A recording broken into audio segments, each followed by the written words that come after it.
आज मैं अपने जीवन की एक सच्ची घटना आपको बताना चाहता हूँ। सच्ची, एकदम रियल।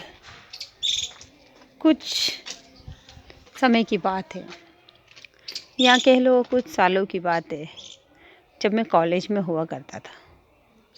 सबसे अलग, सबसे हटके था मैं। ना यारों के साथ कहीं घूमने जाना, ना कोई मस्ती करना, बस अपनी पढ़ाई करके सीधे घर आना। लेकिन कहीं कुछ खलता था मुझको, शायद कुछ कमी थी जो मैं समझ नहीं पा रहा था। लगता तो यही था कि मैं सही हूँ, अपने उठ के सुबह कॉलेज जाके और ट्यूशन जाके सीधे अपने घर। लेकिन कहीं दिल में एक कसक थी अपने दोस्तों की तरह मस्ती करने की, बाइक फुल स्पीड में चला के रेस लगाने की, नाइट में अपने दोस्तों के साथ पार्टी मनाने की बहुत इच्छाएं थी। पर समझ नहीं पा रहा था कि ये सही है या गलत। फिर एक दिन कुछ दोस्त मेरी बातें कर रहे थे, या वो मुझे चिढ़ा रहे थे। बोले, अरे तुमने देखा, अरे वो रमेश कितना डरपोक, सीधा सादा गेला है, बस कॉलेज आना और घर जाना, इसके अलावा कोई काम ही नहीं है उसको। उस दिन मुझे बहुत बुरा लगा, लेकिन मैं क्या करता। मैं अकेला दुखी होके कैंटीन में बैठा था। तब एक सुंदर सी लड़की, अरे ये कौन है, लेकिन मैं इससे बात करूं कैसे। अरे ये तो मेरी ही तरफ आ रही है। वह मेरी तरफ आई और आके उसने मुझे हेलो हेलो कहा। बस कुछ पल के लिए समय वहीं रुक गया, थम गया हो। ऐसा लगा कि बस यहीं पर सब कुछ रुक जाए, थम जाए। फिर मैंने अपने आप को संभाला और उससे कहा, हेलो, बैठो। और ऐसे ही बातों बातों में हमारी दोस्ती हो गई। दूसरे दिन फिर वह मुझे दिखी, लेकिन कुछ लड़के उसे छेड़ रहे थे। लेकिन मैं सहमा सा क्या कह सकता था। चुपचाप कैंटीन के उस टेबल पे बैठा हुआ, अपनी चाय का कप हाथ में उठाते हुए चुपचाप चाय पी रहा था। वो आई मेरे पास, बैठी पर कुछ ना बोली, सिर्फ एक अजीब सी निगाहों से मुझे देखती रही। शायद उसकी आंखों में कुछ सवाल था, पर वो कुछ ना कह सकी वो मुझसे। फिर नेक्स्ट दिन उसने मुझे टटोलने के लिए या जो भी है मुझसे कहा, क्या तुम्हें बुरा नहीं लगा? क्या तुम्हारा मन नहीं हुआ कि तुम उन लड़कों से कुछ बोलो, उन्हें डांटो?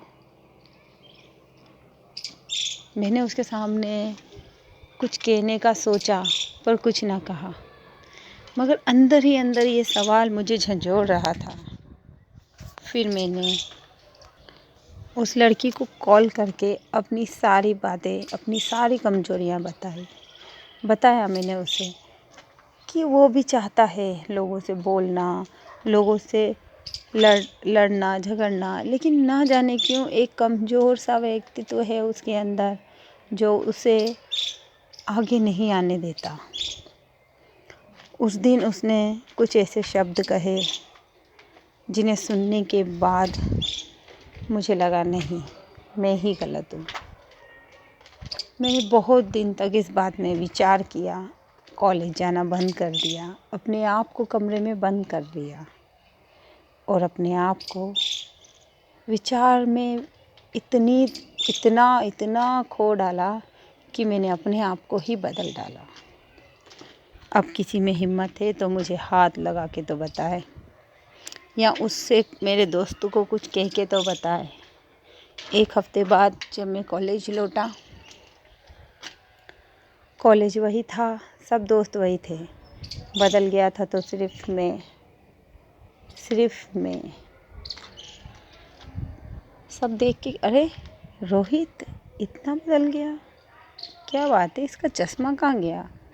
और ये टी शर्ट में कैसे आ गया, इसकी शर्ट कहाँ गई। कमाल है। आज तो बाइक पे मैं रेस भी लगा रहा था। कुछ लोग मुझसे कुछ दोस्त मुझसे इम्प्रेस हुए या मुझसे या मेरे स्टाइल से, लेकिन वो नहीं थी जिसके लिए मैंने ये सब कुछ किया। कहाँ गई वो? कौन थी वो जिसने एक हफ्ते में मुझे इतना बदल दिया, जिसकी 5 मुलाकातों में मैंने अपने आप को ढूंढ लिया था। कहाँ गई वो? किसी से पूछ भी नहीं सकता था। फिर मैंने सोचा कि पता तो करें कि कहाँ गई वो। जैसे तैसे मैंने कॉलेज से उसका एड्रेस निकलाया। पता चला वो अपने गांव जा चुकी है। गांव वह कुछ दिनों के लिए गई है। कुछ दिन बीत गए मौज मस्ती में, पर वो लौट के नहीं आई।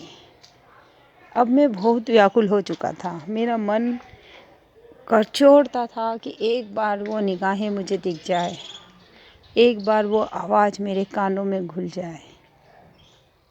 मैं उसके गांव को चला। उसके गांव को जा ही रहा था कि रास्ते में अचानक से बस रुक गई। ड्राइवर ने ब्रेक मारा।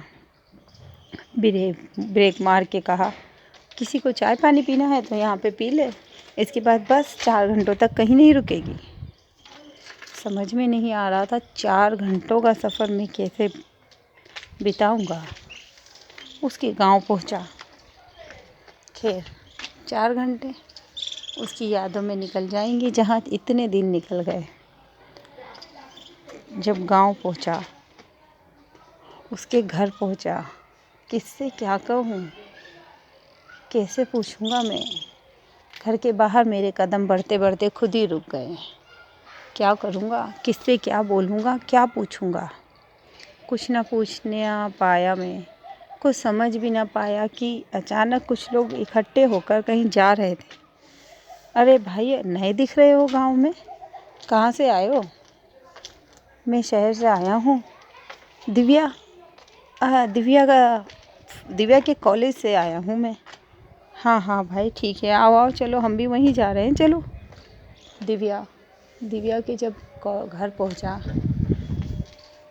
तो मेरे होश ही उड़ गए। शायद वो आखिरी लम्हा, वो आखिरी पल था जब मैं ऐसे टूट के रोया कि कभी ना रोया। दिव्या के जब घर गया तो मेरे होश ही उड़ गए। सामने दिव्या की बड़ी सी फ़ोटो पे माला चढ़ी हुई थी। मुझे समझ नहीं आ रहा था कि मैं क्या कहूँ, क्या करूँ। दिव्या, मैं तो तुम्हें ढूंढने आया था। अचानक एक ने कहा, कितनी नेक दिल थी ये लड़की।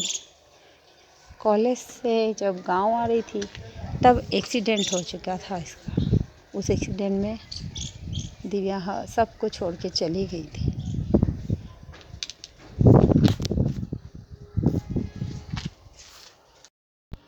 अगर आपको ये कहानी पसंद आए तो लाइक कीजिए, कमेंट कीजिए।